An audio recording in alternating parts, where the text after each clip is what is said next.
Today I'll find the gauge reading at L and M. So here L and M. So now here in the tank water is there, in that above the water oil is there, and above oil some compressed air is there. So now from here that manometer is connected. In that manometer mercury is there. Now in the air push the manometric liquid mercury in that right hand side and the rise of the mercury in the left hand side. So the rise of the mercury is 1 meter. Now we have to calculate that gauge reading at L and M. So here the gauge is actually connected. So I have to find out what will be the reading at L and M.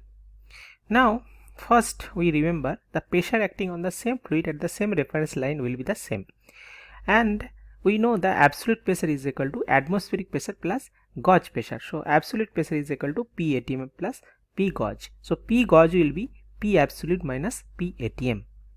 So this one.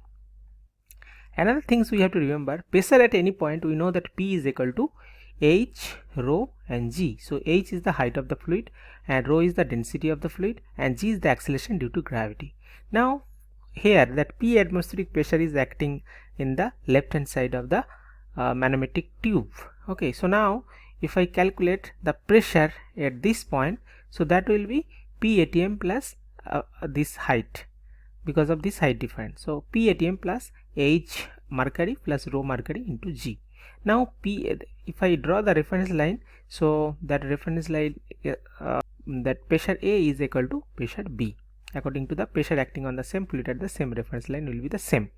Now after getting pressure B, if I want to calculate pressure C, pressure at C, so that will be P atm, that whatever pressure is here, if I go upward direction, so pressure will be negative.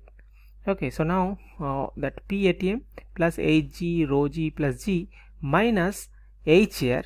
So in that manometer H air is there, so minus H air plus rho air into G.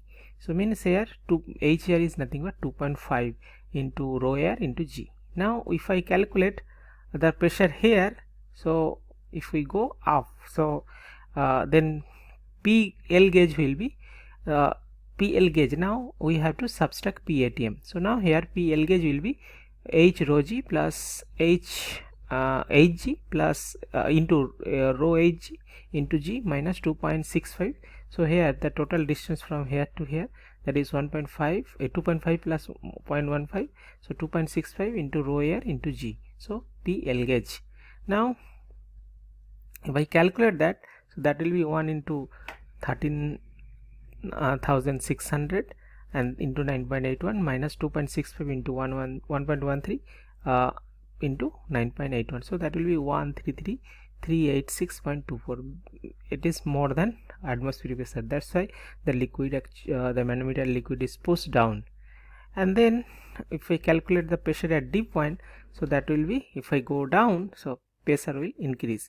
So we have to, whatever pressure is there, so we have to, whatever pressure is here, so when it will come, so because of this air that height means air is there, so if I consider that height of that container, so that will be Hg into rho Hg into G minus 2.68 into rho air into G plus 0.3 into rho air into G.